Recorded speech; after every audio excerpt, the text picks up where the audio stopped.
Hello, humans, and welcome to another episode of Gen X Gamers. Yes, it's Gen X Gamers today because gamers, talking about ourselves, we want to own games, right? That's what the Neo Geo experience is saying to companies and what it should say.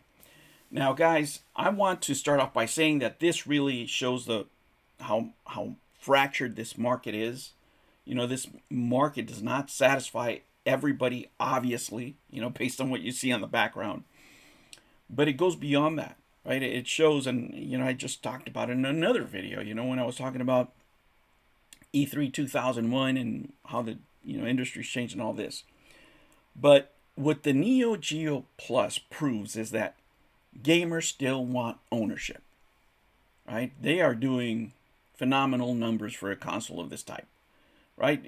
It just they sold out the $1,000 units. They sold out through their website through some states before they got shut down. They were sold out. They're gone, right? This is a market that doesn't want to pay for a premium Xbox. So the latest and the greatest Xbox, it doesn't want to pay for it. Let me expose myself. Forget about everybody. I can talk about me. I've sat here, looked straight into the camera, and told you I can't see myself paying for a Switch 2. There's not enough in it for me. But it's because, guys, I mean, a lot of us that spent our money building this industry, we complain about microtransactions, excessive microtransactions. We complain about the subscription services. We complain about so many things. As I look at my library of games here that I could choose from, whether it's Steam or everything else,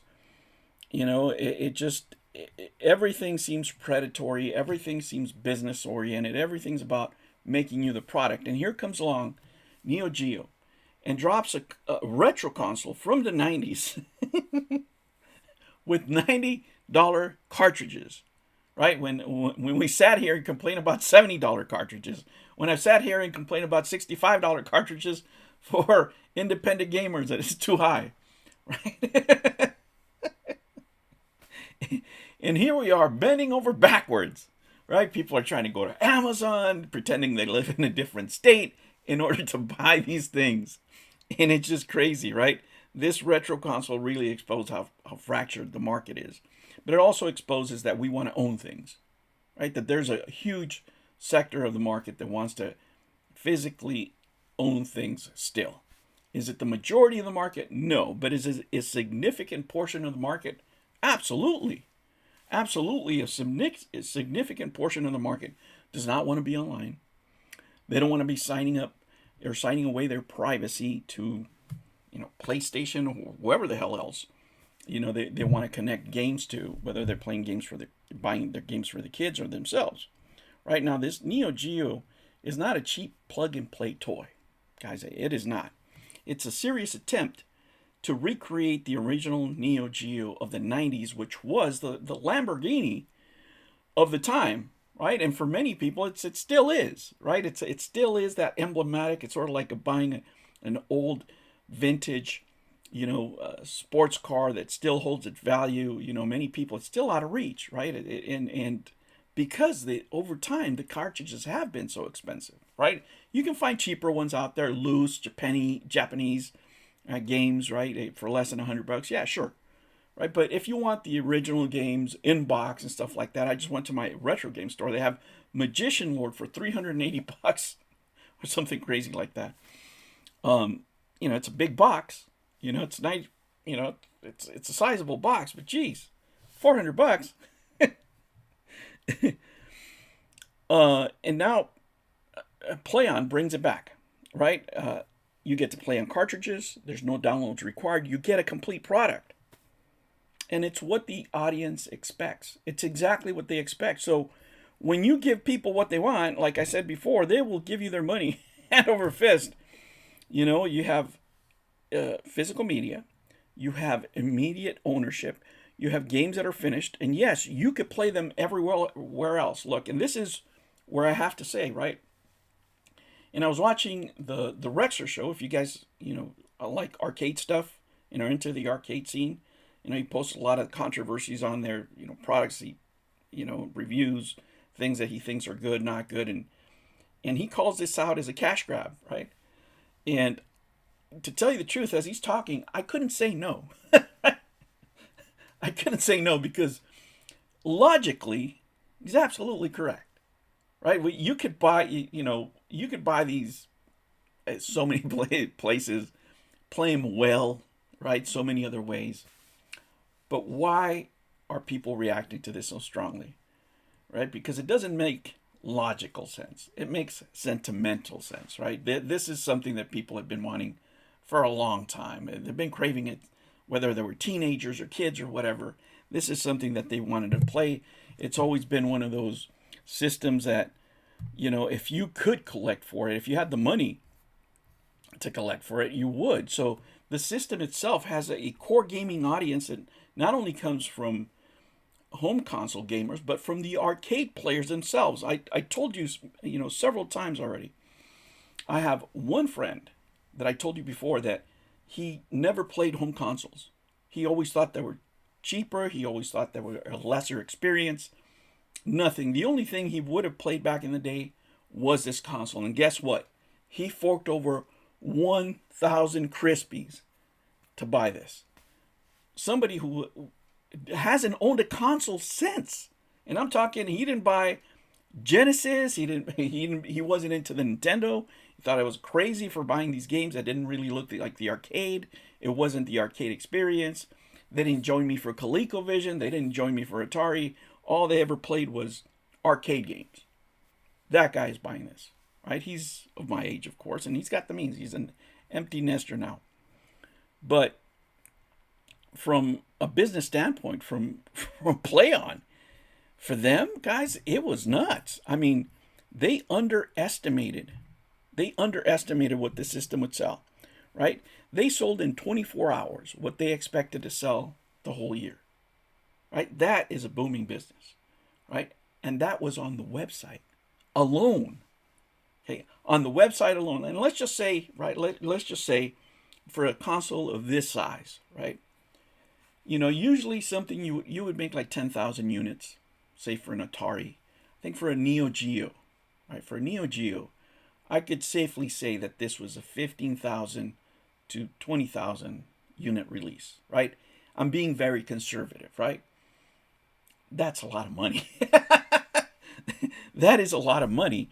And the fact that they signed on with Amazon, right, to try to get their numbers up, you can just imagine, let's just say for the sake of argument, right, that they sold 10,000 on their website. At least 20,000 went out to Amazon, if not more, because Amazon is a whole different monster, right? All the states that had tax trouble and whatever, they're ending up buying, either the regular one that they were going to buy, or the ones that wanted the $1,000 packages. They're having to settle, right? And you can go to Reddit right now. You can go to other places where people are bought the game separately. They end up paying $1,300 because they couldn't order on the website and save the $300. Right? Does this make sense? Yes, if you have that core gaming audience that's built in, that has that nostalgia, that still values gameplay first, right? Again, this is a sentimental buy, guys. This is not for. It's not only a sentimental buy, right? And that's the only way I could justify it, right? This is strictly for the nostalgia. There is no rhyme or reason, right?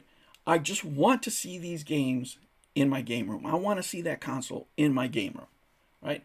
Plain and simple. Could I play the other games? Sure. I have them, on hard disks, on collections, and everywhere else. I started getting SNK compilations back in the PSP era, right? When I had my PSP, that's the very first one that I bought, and I bought them all ever since. One of the greatest, King of Fighter games that I ever played is actually the Atlas version one. I think it's King of Fighters 13. So I've always been a fan of some of these franchises, right? But the way that this thing came about, I think it not only speaks, right, to the failures of the market. It's almost like it's almost like a middle finger, right, to all these companies that have been trying to push all this stuff that people do not want. Buy digital this, own nothing and be happy, right? It's that mentality that I think that people are revolting against, whether they're buying the Evercade products, whether they're buying Atari, whether they're buying this product here, right? Whether they buy the Mod Retro. We're looking for different types of entertainment other than the market is offering. There's great games out there, guys. Don't get me wrong. But now you have this thing, for example, the PlayStation. You have to sign on every 30 days for your digital purposes. Why? Why do I have to be on the internet? Right? Why? Because I don't own anything. Right? Imagine if I had to log on to Xbox every time I wanted to play one of these, or if I had to, log on to PlayStation if I wanted to play my PS3 games. That would be absolutely insane. And I think this is what this reflects, right? So more than intelligent buy, really for a lot of us, it's an emotional buy, whether it's for nostalgia purposes or because we hate what's happened to gaming. I think these companies coming up will be successful with these games. I don't know that they'll be successful on the traditional platforms like PlayStation or anything else. They might have to go this way, but I think that this event right here, is the market is watching, right? It's not only us retro gamers watching this, right? It's private equity. Now, luckily enough, that this company, right, hasn't said what the limit is or what their budget is, whatever, controversy or not. SNK has buku bucks behind them, so producing a quality system has to be of the utmost importance. A lot of people have questions about lag, about other things. I think because of the reputation factor that SNK is trying to build goodwill with customers and all this, this is probably a huge reason for this, guys. So they have to deliver a quality product. If they don't, let me tell you, it's going to be one of the biggest disasters ever if you can't deliver on this based on what you described now. With that said, we've seen, right, now we have pictures. I make that little short where I take off of the Neo Geo. We've seen pictures now. We've seen the back of the unit. We've seen the cases. They look pretty nice. Very nice, yes. So I am hopeful. I am hopeful for this November that a lot of us are going to spend a great Christmas. I can already see myself, Thanksgiving, watching my football games, cashing in some bets. If I win, I'm going to buy some more games. And then, play my heart away during the evening. And that's the other thing, guys, to recap this, is that with this kind of success, more games have to be on the way. Absolutely. I can see some remakes. There's plenty of games out there, and there could be some new games based on this type of interest, because there's plenty of indie developers out there, guys. So hopefully that will occur. You guys tell me what you think. Why did you buy this? Right? If you're like me, you own these games, you own these collections, and you still want the original product. Is it an emotional buy for you? Because surely it is not logical. We are spending premium dollars on this thing, but we're getting exactly what we asked for. All right, humans, that's the video for today. Members, there is some codes up there if you guys want to go look at them, some Steam codes. There will be a Nintendo code later on this week. Make sure you cash those in. Hey, you can share the game with somebody else. All right, guys, thank you so much for joining me. Please hit that like and subscribe button. It really, really helps, and I will catch you on the next one. Take care.